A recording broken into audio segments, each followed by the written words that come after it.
My name is Allison Miller, 29 years old. I used to believe that love was simple if both people were honest. But honesty, I learned, is just another word people use when they want to look clean while hiding dirt under their tongue. I met Anthony McCoy, 31, at a friend's game night. He had that calm, careful energy that makes you feel seen without saying a word. He asked if I wanted the corner seat, said it's the best spot to watch everyone cheat. I laughed for the first time that week. 3 months later, when my lease ended, moving in together felt natural. Anthony was steady, tidy kind. He said he'd just come out of a long relationship, one that ended amicably. Her name was Sophia Peterson. She moved away for work, he said. They wished each other well and closed that chapter. He told me this one evening over wine, voice soft and guiltless. I just want you to know everything from the start, he said. I remember thinking, this is what emotional maturity looks like. For a while, life felt balanced.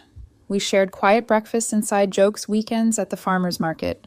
I thought I'd finally found someone who wouldn't make me compete with his past. Then came his company's holiday party. The venue glittered with string lights and polite laughter. I was halfway through small talk with one of his coworkers when she said it. It's so nice to finally meet you. After everything with Sophia, we weren't sure Anthony would ever date again. I froze. My smile didn't reach my eyes. Sorry, I said, careful, Sophia. As in his Sophia. The woman tilted her head. Yeah, of course. You didn't know she still works with us. Still works there. My stomach turned. I replayed every word Anthony had told me about her. She moved away. She's not in my life. It ended clean. Later that night, the crowd shifted and I saw her. Sophia. A long black dress hair in soft waves lipstick, red enough to stain memory. She looked like the kind of woman who enjoys being noticed. When our eyes met, she smiled like she'd been expecting me. She walked over slowly with the confidence of someone who already knew the ending. Hi, she said, holding out her hand. You must be Allison. I've heard so much about you. Her tone was syrupy, but her eyes were sharp. I can't say the same, I replied. She laughed light and effortless. Oh, I'm sure Anthony didn't tell you the fun parts. He's shy about his messes. Then she leaned closer, her perfume heavy enough to suffocate me, and whispered, Be careful with him. Some habits don't die easily. And just like that, she drifted away, leaving me surrounded by laughter that suddenly felt hollow. When we got home, I asked Anthony directly. She's still working at your company, isn't she? He froze by the closet. Who told you that? Does it matter? He exhaled hard. Look, I didn't lie. She was supposed to transfer. She changed her mind. I didn't want to make you anxious for no reason. No reason, I said quietly. You lied because you didn't want to deal with questions. That's a reason. He rubbed his face. Allison, please. She's manipulative. She loves getting reactions. That's why I didn't tell you. Don't let her win. His logic made sense, but something in his tone didn't. Like he was already rehearsing how to sound believable. We went to bed in silence. I stared at the ceiling, counting every breath between us. Around 2 a.m., I picked up my phone, opened Instagram, and searched her name. There she was, smiling under fairy lights, wine glass in hand. Her latest post said, Some people can't handle your peace because it reminds them of the chaos they caused. Anthony had said something similar just last week. The same phrasing, almost word for word. I scrolled further, each caption. Felt like a mirror of our conversations. Our private jokes, even the way he'd described our first date. Then, as I was about to lock my phone, it buzzed again. A message appeared from an unknown number. Some stories never end. My chest tightened. Next to me, Anthony's phone lit up, same notification sound. The message had been sent to both of us, from the same number. And under the contact name in gray letters, it read Sophia P. I didn't sleep that night. Every time my eyes closed, I saw her face, that calm, knowing smile, like she'd already written the ending, and I was just catching up. When morning came, Anthony acted like nothing had happened. He made coffee, kissed my shoulder, asked if I wanted oatmeal or eggs. I stared at him, trying to decide if I was crazy or if he was pretending. Finally, I said it. She texted us. He looked up, blinked too slowly. Who? I held up my phone. Sophia. The message came to both of us. He frowned, scrolling his screen. Allison, it's probably a prank. Maybe she still has my number saved from before. Just ignore it. Ignore it. That was his solution. But by noon, Sophia posted on Facebook, Your past doesn't define you. People who can't accept your growth aren't worth your peace. The caption ended with a heart emoji and a quote Anthony had once said to me, Love means forgiving the version of yourself who believed lies. I didn't comment, didn't like, didn't react, but inside something cracked. 3 days passed quietly. Then came the fake accounts. A message request from Wellness Goddess 2023. Funny how men recycle girlfriends. He used to call me Sunshine too. You deserve better. Blocked. An hour later, a new account, Michael J. Hey Allison, I think there's been a misunderstanding about Anthony. He's a good guy. Sophia's just hurt. Maybe you could talk. Blocked. Then a LinkedIn message of all places from someone claiming to be a recruiter. The first half read like a job inquiry. The second half, sometimes holding on to anger keeps us from finding real growth. Forgiveness is freedom. I blocked that too. But I started documenting everything: screenshots, timestamps, usernames. Something in me knew this wasn't random. A week later, Anthony's landlord called. Hi, is this Allison? I just wanted to confirm Anthony's moving out date so I can process the lease termination. I froze. Moving out date? Yes, his girlfriend called earlier, said you two are heading to Portland next month. My hand went cold around the phone. That wasn't me. Oh, well, that's awkward. Sorry about that. I hung up and walked straight to the living room. Anthony was typing on his laptop, calm as ever. Did you tell your landlord we're moving? He looked confused. No. Why? Because someone did, and they knew to call you his girlfriend. He rubbed his forehead. Allison, I told you she's obsessed. She's been like this before. She'll get bored eventually. His calmness irritated me more than her chaos. You've said that 3 times, Anthony, and she's only getting louder. He stood up, finally losing his composure. What do you want me to do? I've blocked her everywhere. I can't control what she does. Then why does she still have our address? He hesitated. That half-second pause was enough. Did you ever change your passwords? I asked. I thought I did. Thought isn't enough, Anthony. He stared at me silent, like I was the problem for asking. That night, Sophia's new post appeared. A black and white photo of 2 coffee mugs sitting side by side. Caption: Some people move on too fast. Others wait until the mask slips. Hundreds of likes, heart emojis, cryptic comments. And then a comment pinned at the top from an account named @AllisonMNyozoush, with my profile picture only slightly distorted. You'll regret this. My blood ran cold. I opened my real account. No, I hadn't written that. But it didn't matter. Her followers already believed it was me. At midnight, I heard a knock on the door. 3 slow taps. Anthony opened it. A plain cardboard box sat on the doormat. No name, no label. Inside, a photo of the 2 of us at the holiday party, printed and torn down the middle. Written across it in red marker. You should have stayed out of it. Anthony's face went pale. He whispered, I think she's watching the building. I looked out the window, scanning the street below. No one. Just the glow of a streetlight flickering like a warning. For the first time, I realized she wasn't just haunting our phones anymore. She'd stepped into the real world. The police officer at the front desk didn't even look up when I said her name. Sophia Peterson. No restraining order yet, then all we can do is document. He slid a clipboard toward me, like I was reporting a parking ticket, not a woman dismantling my life piece by piece. Write down everything he said. Print out screenshots. The more you collect, the better. I walked home with a folder that suddenly felt heavier than my heart. By the time I got back, Anthony was pacing the living room. His phone buzzed again and again. She called HR, he muttered. Said I've been harassing her at work. They asked me to take a week off while they review. I stared at him. Review what you didn't do anything. He sank into the couch, defeated. That's the point. She doesn't need truth, just noise. I sat beside him, numb. Our quiet apartment, once a safe space, now felt like a crime scene neither of us could leave. The next morning, my boss asked to chat.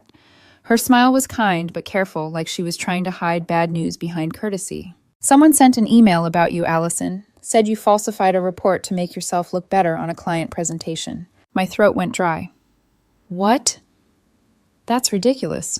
She nodded sympathetically. I figured, but we have to investigate, you understand. Of course I understood, I just couldn't breathe. That night I found Anthony sitting in the dark laptop, open eyes hollow. She's using my old passwords, he said quietly. She must have had access through my iCloud. That's how she knew what you posted, what I said where we live. He turned the screen toward me. Messages from unknown numbers, each one crueler than the last. You can't erase me. If she really loved you, she'd leave. Funny how patterns repeat. Block them, I whispered. He laughed short broken. I've blocked her 50 times, Allison. It doesn't matter. She always comes back. I sat on the floor beside him. For the first time, I realized we weren't just living with fear, we were living inside her game. 2 days later, I came home to find a printed envelope slid under our door. Inside was a single sheet of paper. A photo of me asleep in bed. The angle was from outside the window. Written across the bottom in neat handwriting. You look peaceful. I miss that view. I dropped the photo. My knees almost gave out. Anthony grabbed my shoulders. We're calling the police again. They came, took statements, and left with the same rehearsed lines without proof. She was the one our hands are tied. Tied. That word made me sick. The next day, I started checking behind curtains, covering the peephole, locking the bathroom window, even when I showered. Every noise outside sounded like her footsteps. Every shadow looked like her waiting. Anthony tried to reassure me, but I could see the cracks forming in him too. When I woke up one morning, he was sitting at the kitchen table staring at his phone. She texted me, he said. My chest tightened. What did she say? He turned the screen toward me. You think she's safe with you? Ask her about Derek. I frowned. Who's Derek? He didn't answer right away. Then finally he was a friend of mine. From before you. Sophia dated him too. It didn't end well. Define not well, I said. He rubbed his face. She blackmailed him. Threatened him. Same thing she's doing to us now. I stared at him. And you didn't think to tell me this earlier. I didn't think she'd go this far, I snapped. You said that before. How far does it have to go, Anthony? He didn't answer. That night, a message arrived from a new number. Derek here. We need to talk about Sophia. She's out of control. I hesitated before replying. But then I saw the next text. If you don't believe me, check her LinkedIn. The same pattern started with me. Curiosity won over fear. I checked. There it was, Sophia's old post from 2 years ago. Healing from abuse is messy, but necessary. Sometimes love looks like survival. Hundreds of sympathy comments. Photos of the same fake bruises. She'd done this before. To him. To others. I texted back. Where can we meet? Derek replied within seconds. Public place. Tomorrow. Noon. I sat on the edge of the bed phone, shaking in my hand. Anthony stirred awake beside me. What's wrong? I didn't answer. I just looked at him and whispered, She's not trying to talk, Anthony. She's trying to erase me. The cafe felt too normal for what I was about to hear. People laughing, coffee machines, hissing sunlight filtering through the windows like life outside my nightmare still existed. A young man waved at me from the corner table. Allison, I'm Derek. He was younger than I expected, maybe 24, with the exhausted eyes of someone who hadn't slept right in months. I appreciate you meeting me, he said. I know how this sounds, but you need to understand what she's capable of. He didn't waste time. He pulled out his phone, unlocked it, and pushed it across the table. Dozens of screenshots, messages, voice notes, photos. Sophia's name on everyone. At first, sweet words. I miss you, I need you, please answer. Then threats. Remember what I know about you. Then blackmail. She said she'd send photos to my mom if I stopped answering. Derek whispered. She had private ones from when we were together. I felt sick. So you dated her? He nodded. She told me Anthony was abusive, said she'd escaped. I believed her. I thought I was saving her. Then she did the same thing to me. He took a slow breath, rubbing his thumb against the cup's rim. When I tried to end things, she posted about surviving another narcissist, tagged me in the caption. My boss saw it, my family too. His voice cracked. She ruined me, and now she's doing it again with you. When I got home, Anthony was waiting by the door, tense. You met him. Yes. What did he say? That this is a cycle, Anthony. She did it to him. Before that to someone named Nathan. Every time the story's the same, she plays the victim, then destroys them. He leaned against the wall, jaw tight. I told you she's dangerous. And you dated her for years, I said quietly. He didn't answer. That night I started digging. Old social media archives, deleted posts captured by internet caches, forum threads with usernames I recognized.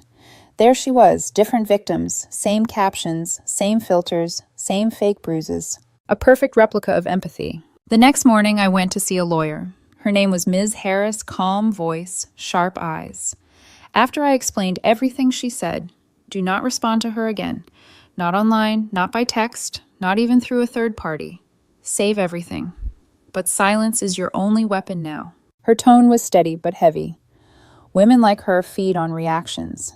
You starve her by refusing to play. I nodded, but inside I wasn't sure I had the strength to stay quiet anymore. That evening, Sophia's next post went live. A photo of her staring out a window, hand over her heart. Caption: Sometimes love hurts in ways only God can see. But I'm healing. Slowly. Within an hour, my inbox flooded with messages from strangers, most of them calling me cruel, heartless, a monster. Someone even found my work email. How could you do that to her? She's a survivor. My hands shook so badly I nearly dropped my phone. Anthony came home later than usual, pale and distant. She filed a restraining order, he said. Against you. I laughed, but it wasn't humor. It was disbelief clawing its way out of my throat. What? She's claiming you've been stalking her, sending threats, using fake accounts. I stared at him. She's using my face for those fake profiles, Anthony. She created them. I know, he whispered, but in court proof is everything. She's good at this. Too good. He handed me the papers. My own name printed in black ink under the words Respondent, Harassment Allegation. For a moment, I forgot how to breathe.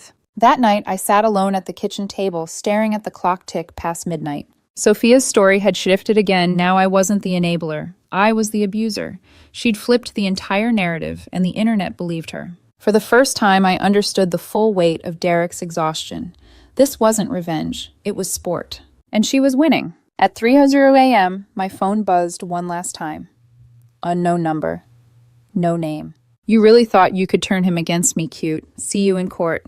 The message disappeared a second later, deleted like it never existed. I looked out the window. Streetlights flickered. A shadow moved near the corner. And then faintly, too faintly to be certain, a flash, like the glint of a camera lens. The courthouse smelled like disinfectant and nerves. I sat on the wooden bench outside courtroom, 3 hands cold, stomach hollow, watching the minute hand drag its way toward 10 o'clock. Anthony sat beside me, his knee bouncing. She's going to perform, he muttered. That's what she does. He was right. I just didn't know how convincing she'd be until I saw her walk in. Sophia Peterson looked nothing like the woman who had texted threats in the dark. She wore pale blue hair, in a soft bun glasses she'd never needed before.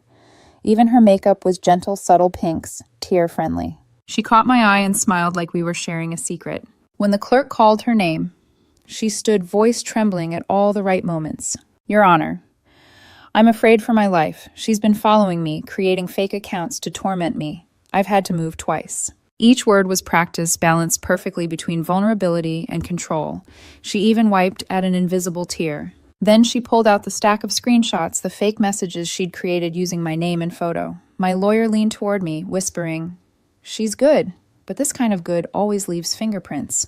When it was our turn, Ms. Harris stood calm as a winter morning. Your Honor, she began. We have an email from Ms. Peterson's verified account, sent directly to my client. It contains admissions of harassment, impersonation, and multiple threats. The judge's eyebrows lifted slightly. You're saying the petitioner incriminated herself? Yes, Your Honor, in her own words. Ms. Harris read the email aloud. You think you've won, drop the lawyer and come home, or I'll make what I did to them look like foreplay. The room went dead silent. Sophia's face didn't crumble. It calcified, her hands clenched in her lap. My lawyer continued unveiling one piece after another, the screenshots Derek had shared. Marcus's video of her faking bruises, old IP traces leading directly to her apartment. By the time the last piece was shown, the judge looked exhausted. Ms. Peterson, she said, voice firm. Do you have an explanation for this? Sophia smiled too wide. They're all working together, Your Honor. It's a conspiracy to ruin me. My exes, my coworkers, even this woman, I barely know. The judge sighed. I've heard enough. Her gavel came down like thunder. The request for restraining order is denied. I'm granting Ms. Miller a protective order against Ms. Peterson effective immediately. Any further harassment, online or otherwise, will result in criminal charges. The air in the room shifted. Sophia didn't move, didn't blink. She just stared at me, expressionless lips moving silently. I couldn't hear her words, but I could read them. This isn't over. Outside the courtroom, Anthony exhaled for what felt like the first time in months. It's done, he said. We're safe. I nodded, though something inside me didn't believe him. Because when I checked my phone later that evening, a new LinkedIn notification appeared. Rebecca from Denver office viewed your profile. I didn't think much of it, until the next morning when an email arrived from the same woman. Hi, Allison. I believe we need to talk about Sophia Peterson. She's applied for a position at our company and listed you as a reference. My blood ran cold. I called Rebecca immediately. Her tone was careful. She gave an entire work history using your name as her supervisor, even provided an email and number for you both fakes. I just wanted to confirm before moving forward. She's still trying to use me, I asked. Rebecca sighed. Frankly, Ms. Miller, it feels like she wanted us to find all of this. Like she was daring us. Daring me. Yes, that was Sophia's game. Anthony put his hands on my shoulders that night. We'll send the company the court order. They'll reject her. It's over. But the word over felt like a promise no one could keep. A week later, Sophia's new Instagram appeared. Clean slate, new username, same pattern. Starting fresh in a new city. Some people will always twist your truth, but peace is power. Had new beginnings. Phoenix. Seattle. Marcus texted a screenshot of it. Think she's really gone. I stared at the screen for a long time before typing back. Not gone. Just moved the story somewhere else. I turned off my phone and sat in the quiet, the kind that isn't comfort, just an absence of noise. Because silence doesn't always mean peace. Sometimes it's just the sound of someone catching their breath before the next storm. It's been 6 months. I still lock the door twice before bed, even though I changed the locks 3 times. I still hesitate before opening new messages, even when they're from people I trust. And sometimes I still wake up in the middle of the night, expecting to hear the buzz of another fake account being born. Therapy helps. A little. My therapist says trauma isn't a clean wound. It scabs, reopens scars, then itches again when you least expect it. She's right. Anthony and I stayed together, but not in the same way. There's a quiet between us now, the kind that comes after you've both stared too long into someone else's madness. We don't talk about Sophia much, but she's there floating between every unfinished sentence. One afternoon, while organizing old files on my laptop, I found a hidden folder labeled Shared Memories. Inside were photos Sophia had taken when she and Anthony were together, screenshots, receipts, even a document titled Backups. I deleted them all, then emptied the trash, then deleted it again from the cloud just in case. That night I told Anthony what I found. He just nodded, eyes distant. She always kept copies of everything, even the lies. A month later I met someone new. His name is Daniel, a friend of a coworker. He's kind, gentle, the kind of man who doesn't fill silences with explanations. When he asked about my past, I told him only the outline, that I'd been in a situation with someone dangerous. He didn't press. He just said, "You don't owe me the story, only the truth that you're safe now." That sentence stayed with me. Still, the first thing I did after our date was search his name online, every platform, every image, every tag. Old habits aren't easy to kill. Sometimes late at night, I find myself checking Sophia's name again, the way someone touches a scar to remind themselves it's healed. Nothing comes up, no posts, no profiles, no mentions. It's like she vanished. But the absence doesn't bring relief. It brings unease.